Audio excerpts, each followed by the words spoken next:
Is confidence something that you're born with?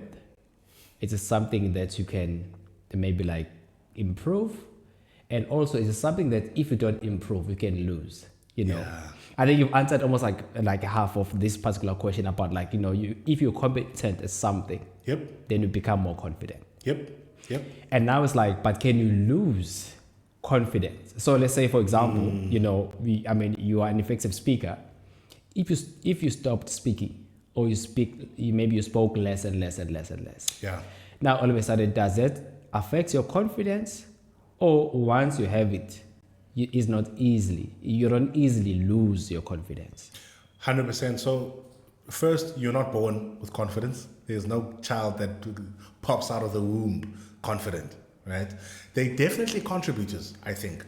And some of the contributors are genetic contributors. So other people, personality-wise, they have a higher likelihood to be confident. So for instance, if someone is really good with numbers genetically and they do really well in maths, they're going to get the accolades, they're going to get the awards, they're going to be admired by their peers, they're going to be really affirmed by their teachers, and they're going to start believing about themselves that I'm this brilliant, I'm this smart, I'm this capable kid, right? So that genetic disposition has already placed them at an advantage, right? So they definitely benefit. And you can think also with good-looking people, someone who's naturally born good-looking, right? They also have a higher likelihood to be confident because whenever they're around people, people are admiring them, telling them how good they look. People always want to be around them. People always want their attention. So all of that conditioning then allows them the opportunity to be more confident.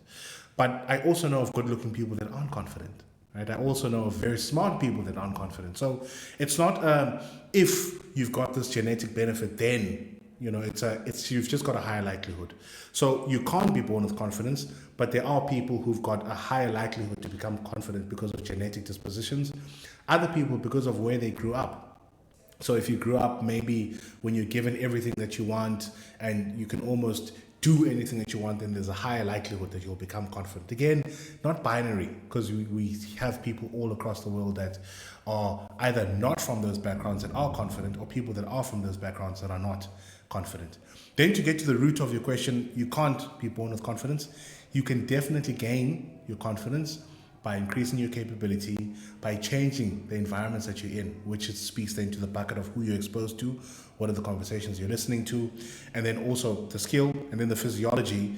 The way you interpret certain things can go a long way, right? So for instance, in my mind, when I was thinking through how I'm going to experience this conversation and what I'm going to talk about, one of the things I told myself was, I've got a skill, I'm passionate about sharing that skill, and that's what this opportunity is here for.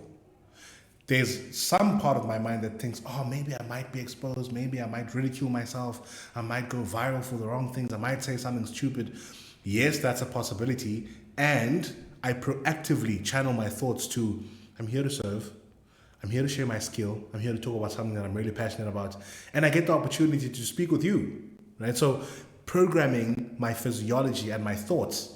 And now when I interpret my nerves even, I'm not saying, oh, I'm nervous, I'm breaking down. I'm saying, I'm nervous, then I must care about this thing that I'm here to do, right? So instead of interpreting nerves as something wrong, I'm interpreting them as something very positive, because I'm nervous that it means that this is meaningful and this is something that has an impact. So I must show up accordingly, right? So those are some of the things you can do to increase your confidence. And those are some of the realms that you can increase your confidence in. And then to decrease your confidence is very possible, because if you can imagine, if you're not putting a skill into practice, even a surgeon, if the surgeon hasn't conducted surgery in 50 years, yes, they've got the base skill. Yeah. But that time to action, from uncertainty to action, is going to be longer, because they're going to think, oh, how did I? And I also find the same. So during 2020, because everything was virtual, my first in-person workshop was terrible. I was shaking uncontrollably, like I was so uncertain, because I was thinking, how do I connect with these people? I'm so used to having a screen, I'm so used to having a coffee near me, I'm so used to so many things, but now that I've got people that are staring at me, I was like, what do I do again in this situation? But luckily, because I know there are practical things you can do to calm your nerves down in those situations, I just executed those things and I was able then to bounce back. So confidence can be lost over time, especially if you don't put the thing that you should be confident in into practice. Failure can also be a great way to diminish confidence. So if I'm delivering talks and they're just not getting traction, no one is getting moved, I'm not making sense, people are disconnected. When I see that feedback, it's then going to contribute to my confidence being broken.